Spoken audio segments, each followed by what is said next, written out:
More than 60 people are killed in terror attacks in Tunisia, Kuwait and France on the same day. Islamic State says it carried out two of the atrocities. The Greek Prime Minister announces a surprise referendum on the bailout conditions demanded by international lenders, a move that's been met with bitter negativity by Eurozone finance ministers today. Plus, the US Supreme Court rules same-sex marriage to be legal nationwide, to a mix of cheers and condemnation around the country.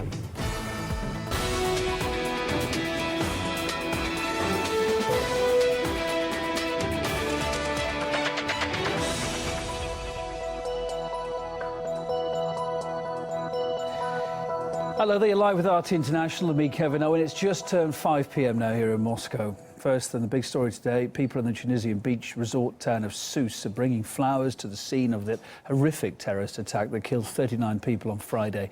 It now looks quiet there, but Friday's attack's been called the deadliest in the country's recent history. Islamic State radicals claimed they were behind the atrocity. Here are some of the latest pictures of how it all began.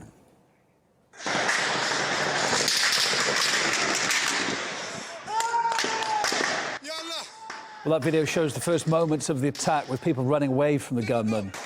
People from Tunisia, Germany, Belgium, Ireland and the UK were killed at that resort. Most of the foreign victims were British. The country's authorities have announced a security clampdown across other resorts and archaeological sites too. The gunman, reportedly a 23-year-old aviation student, was shot dead. He wasn't on the radar of the authorities, they say.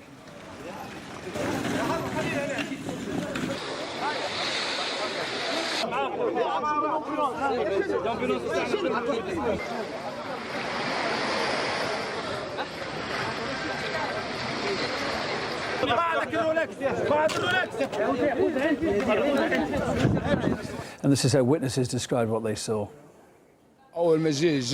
He came from the side of the sea and stood there behind the booth. He had a machine gun in his hands. He loaded the magazine and started approaching. He was very small. He even handled his machine gun with effort. He then began firing at people point blank, then went across the pool and threw a grenade.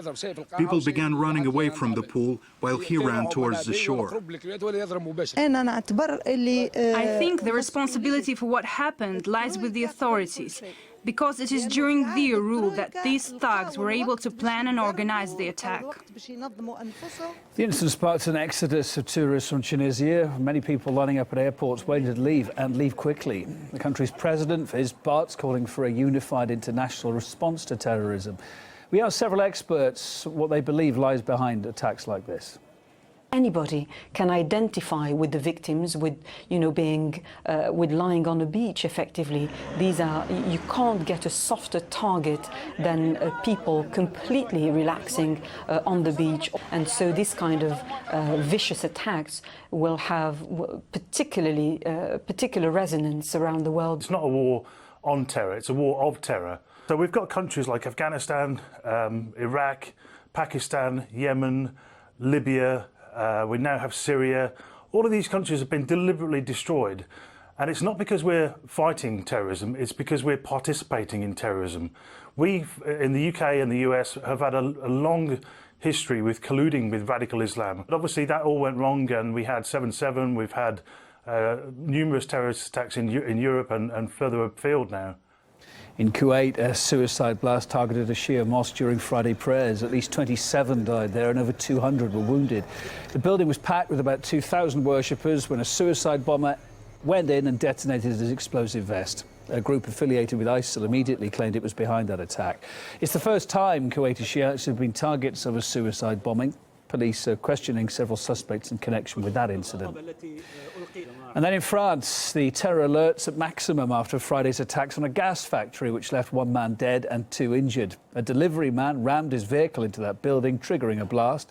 The police who arrived at the scene discovered the decapitated body of the driver's employer. Harry Fear reports.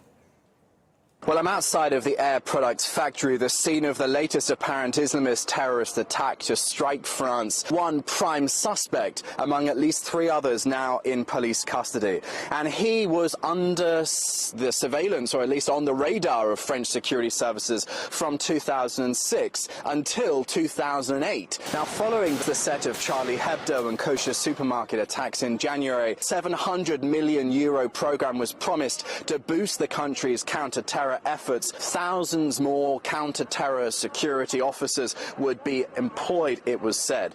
And last month, France's parliament voted overwhelmingly to introduce new security powers to allow security services to snoop on and surveil those with whom it had suspicions of terror connections, all without a judge's permission.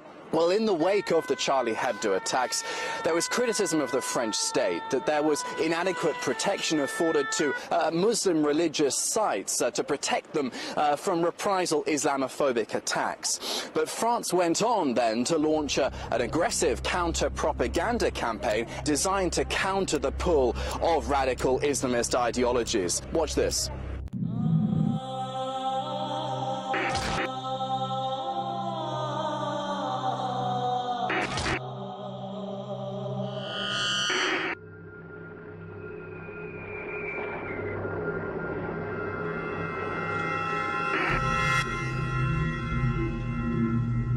Well, the campaign included provocative messaging, for instance, an infographic listing the signs of radicalization among children. And on that list of worry signs, a worry sign that children who avoid sports like swimming and children suddenly changing their social or eating habits may be at risk of radicalization. And many felt that this campaign and its messaging strategy was Islamophobic and overly aggressive and singling out of France's Muslim minority community. In the wake of the assault, some Muslims in France say they now fear reprisal attacks. Back in January, the deadly shootings in Paris at the Charlie Hebdo magazine offices and also a kosher grocery triggered a wave of Islamophobic actions. In fact, more than 200 attacks were reported in the first quarter of 2015. That was a 500% rise compared to the same period last year. Back in January, after the Charlie Hebdo massacre, dozens of mosques in France came under attack. The assaults involving guns, firebombs and even the severed heads of pigs. A Moroccan man was stabbed to death by his neighbour. In March, a pregnant Muslim woman was also assaulted. Then in April, a Muslim girl was bullied by fellow students at school over her choice of clothes. We spoke to several experts who are warning about the spread of Islamophobia.